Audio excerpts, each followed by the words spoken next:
Pues ella es la gerente María Teresa Ocachico. Sí. ¿Usted de qué trabaja, perdón?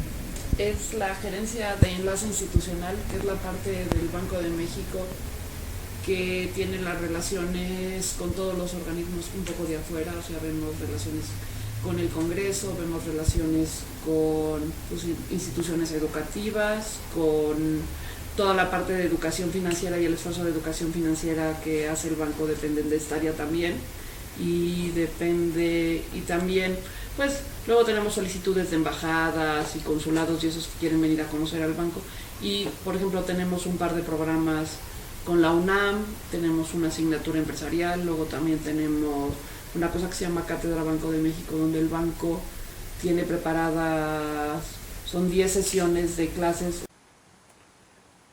Pues a pesar de que esta área no es una de las áreas sustantivas del banco, digo, no es ni siquiera, no es el área que, la función prioritaria del banco es el control de la inflación, la verdad es que esta no es el área que hace eso, ni tampoco hacemos la otra parte que es la que todo el mundo conoce del banco, que es la fabricación de los billetes.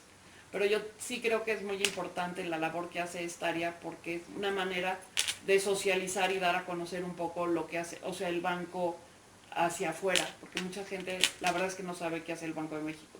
Muchas veces nos confunden con Banamex, lo cual no es bien. Pero está bien que, o sea, es una manera de socializar. Y luego la otra área que yo creo que es muy sustantiva de lo que hace aquí es toda la relación con las dos cámaras, tanto con la Cámara de Diputados como la Cámara de Senadores. Pues que siempre es importante para pues, ir trabajando de la mano con el legislativo en todo lo que respecta al banco. Entonces, pues yo creo que sí ayuda esta área, aunque no es una de las áreas sustantivas del banco, sí ayuda pues a que las cosas, la economía en México pues, funcione mejor. Bueno, yo tengo una Sí. pregunta. Sí. Bueno, ¿por qué el edificio que está más adelante ahí en la 5 de mayo, casi esquina con el eje central, Ajá. dice Banco de México Sociedad Anónima, SA? Bueno, en la entrada. Entonces tengo una curiosidad ahí de por qué dice SA. Pues porque yo creo que sí somos una sociedad anónima, ¿no? Pero la sociedad anónima tiene fin de lucro, ¿no? No, pues ya me pusiste a pensar porque no tengo ni idea por qué diga SA, pero lo que es el banco es, ya sé por qué, porque el banco empezó cuando hicieron ese edificio, o sea, ya ahora constitucionalmente no somos una sociedad anónima, pero el banco cuando empezó como un banco comercial. O sea, cuando se creó el banco en 1925, el banco sí daba servicio al público y sí había ventanillas, entonces sí era un banco comercial, o sea, además de ser el banco central, era un banco comercial, que luego fue evolucionando y entonces ya ahora ya nada más somos un organismo descentralizado. Ya. Un organismo autónomo, ni siquiera un organismo, somos un organismo autónomo. Pero en sus orígenes, el Banco de México, por eso debe de ser el edificio, es de como esa época, sí era un banco comercial, o sea, sí hacíamos ventanilla al público. Entonces, por eso el edificio principal, que es el que está en 5 de mayo 2, ¿no? El de este lado, que tiene dos monedas y eso, por eso dice Banco de México S.A. Okay. Porque alguna época, a los meros principios, el banco sí fue un banco comercial. Otra pregunta que tengo es, ¿cómo ayuda a controlar la inflación el Banco de México? Pues utiliza sus herramientas de política monetaria, ¿no? Y básicamente es el manejo de la tasa de interés. Entonces se hacen estudios importantes de, pues hacia dónde cree que va, que básicamente la inflación, un gran parte del componente de la inflación son expectativas. Entonces si tú controlas las expectativas de inflación, controlas la inflación. Entonces, vía la tasa de interés de referencia, el banco es una de las herramientas que utiliza para controlar la inflación.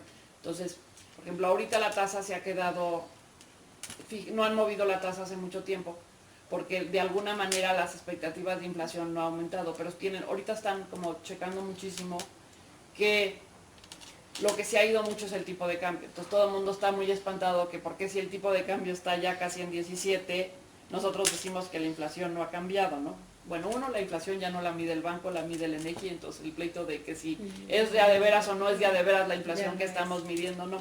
Pero la inflación es un índice y es un índice que agarra la canasta promedio de los mexicanos. Entonces, pues muy probablemente nosotros no consumimos la canasta promedio, entonces cuando vas al súper, pues sientes que las cosas han aumentado más de lo que realmente te dice la inflación, y nadie nos cree que la inflación está en 2.5% más o menos. Pero la manera en como el banco controla la inflación es dar como señales. Entonces, si yo siento que la inflación subyacente está aumentando, una manera de pues, mandar la señal es subir la tasa de interés. ¿Y qué pasa cuando sube la tasa de interés? Por un lado, yo dicen, la señal que estoy mandando al consumidor es consume menos, ahorra más porque te estoy pagando menos. Entonces a la hora de consumir menos, pues hay menos presiones de demanda de los bienes que se están produciendo y entonces controlas la inflación. Y por otro lado, pues también a los bancos les dices, o sea, entonces es ya la tasa de interés cuando el banco hace el control de la inflación a través de la política monetaria. Ok, muy interesante. Yo tengo una pregunta. ¿Qué es lo más difícil que usted considera en su trabajo? Lo más difícil. Por un lado creo que es bastante difícil, pues bueno, en el caso mío yo tengo 4 hijos, pues balancear mi casa y el trabajo, ¿no? Porque aquí luego, pues sí se echan unas jornadas laborales muy grandes y es un poco complicado, pues tratar de balancear lo que yo quiero de desarrollo profesional con mi vida personal. Entonces, por ese lado es complicado. Y luego, por otro lado, pues así técnicamente, pues esta área hace mucho más parte, toda la parte de relaciones públicas, también se ven todos los eventos que organiza el banco, o sea, si hay una conferencia o no sé qué, pues ese trabajo más que complicado, pues es luego de cuidar muchísimos detalles de que todo esté perfecto, porque es la cara que se da del banco hacia afuera. En otras áreas que yo he estado, por ejemplo, en esta área llevo un año, pero en el área anterior que estaba es el área de estabilidad financiera. Y la verdad es que esa área como que técnicamente es muchísimo más complicada, porque lo que se hace es como análisis de riesgo sobre las carteras de los bancos para ver si hay las pruebas de estrés, para ver si hay algún banco que está en peligro de quebrar y afectar la estabilidad del sistema financiero. Yo siento que dentro del banco sí hay muchas áreas muy sensibles donde se requiere, pues la verdad, muchísimas habilidades técnicas para poder controlar pues todas este tipo de variables y pues estar anticipando todo lo que puede pasar, ¿sí? Porque la verdad es un poco lo que hace, ¿no?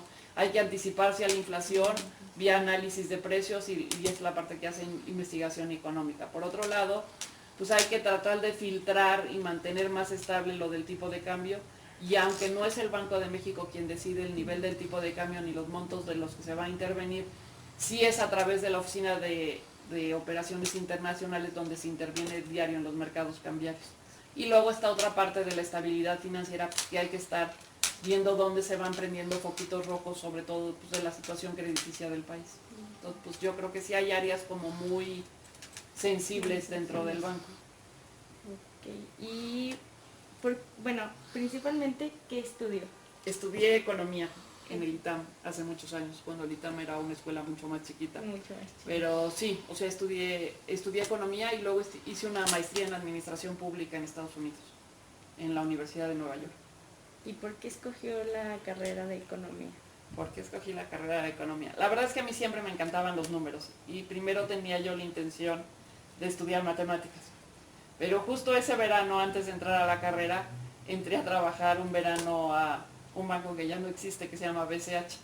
Y en ese banco trabajaban 8 niños que estudiaban economía en el ITAM y me echaron el rollo que era una tontería estudiar matemáticas, que si me gustaban tanto los números, ¿por qué no estudiaba algo donde los aplicaras más? Y me convencieron de estudiar economía y por eso estudié economía. O sea, ya estaba yo aceptada en el ITAM y iba yo a estudiar matemáticas en el ITAM y acabé estudiando economía.